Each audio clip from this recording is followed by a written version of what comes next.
22 सितंबर को आरएसएस प्रमुख मोहन भागवत लखनऊ आ रहे हैं। 4 दिनों तक वो लखनऊ में कैंप करेंगे और 4 दिनों तक संघ की अगली मंथन पर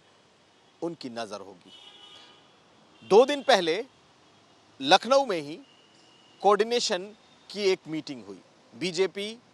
और संघ परिवार, आरएसएस और साथ-साथ आरएसएस और उसके आनुषंगिक संगठनों के साथ। यूं तो इसमें बहुत कुछ निकल करके आया, लेकिन एक शब्द जो इसमें निकला है वो ये कि संघ के कार्यकर्ता और संघ से निकले हुए विस्तारक अब अपना फोकस उन जातियों, उन जनजातियों पर भी करने वाले हैं जो अभी तक किसी की नजर में नहीं होते थे। यानी कि वैसी घुमंतू जातियां, जनजातियां जो आज यहां कल वहां, न कोई ठौर न कोई ठिकाना,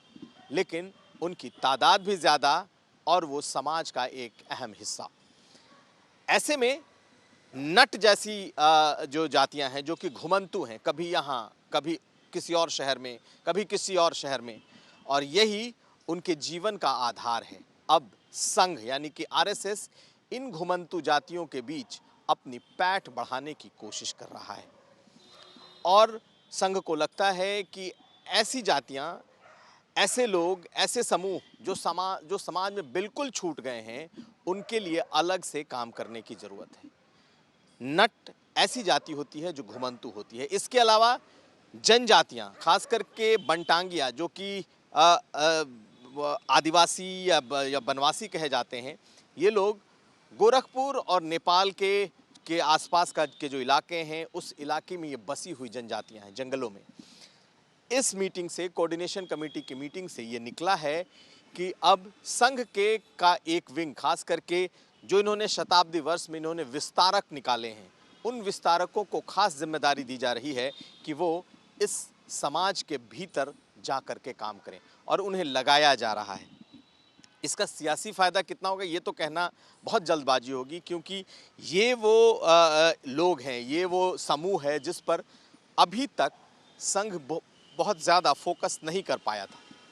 लेकिन अब वो फोकस कर रहा है। एक तरफ एक ये वर्ग है और दूसरी तरफ जिस तरीके से महिलाओं को संघ और महिलाओं को संघ से जुड़े संगठनों में जोड़ने की कवायद की जा रही है, वो भी इस कोऑर्डिनेशन मीटिंग में दिखाई दी है। ये वर्ष जिस तरीके से बीजेपी और खास करके संघ के लोग इसे महिलाओं के वर्ष की तरह ट्रीट कर रहे हैं और आने वाले समय में उनके प्रतिनिधित्व को हर जगह बढ़ाने की बात की जा रही है, ऐसे में आरएसएस अपने सभी संगठनों में महिलाओं की भागीदारी सुनिश्चित करने में जुटा है। सभी फ्रंटल ऑर्गेनाइजेशंस को ये निर्देश दिए गए हैं कि वो अपने यहाँ ज़्यादा से ज़्यादा महिलाओं को जगह दें, उनसे ज़्यादा से ज़्यादा उन्हें फ्रंट पर रखें और उन तक सीधी पहुंच बनाएं, उन्हें ज़्यादा से ज़्यादा तादाद में जोड़ें। तो इस कोऑर्डिनेशन कमेटी से 2 बातें बिल्कुल साफ निकल कर के आई हैं कि आरएसएस संगठन के तौर पर अब अपना फोकस कहां कर रहा है, लेकिन इसके अलावा देखें तो बीजेपी के साथ उसकी अपनी जो समन्वय बैठक रही है, उसमें 2024 को लेकर क्या हो सकता है,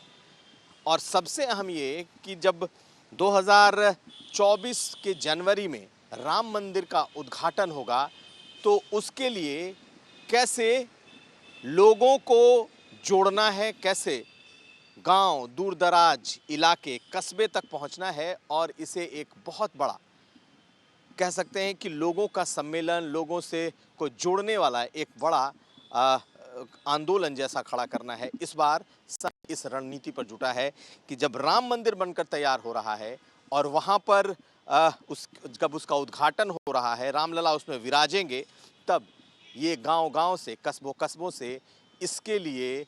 लोग पहुंचे, इसके लिए कार्यक्रम हो। ऐसी स्थिति में कई कार्यक्रम किए जा रहे हैं। 30 सितंबर से शौर्य यात्रा निकाल रहे हैं संघ और उसके संघ के जो आनुषंगिक संगठन हैं। ये एक बड़ा कार्यक्रम होगा जिसे लगता है कि 2024 में बीजेपी को सियासी फायदा भी मिल सकता है। इसके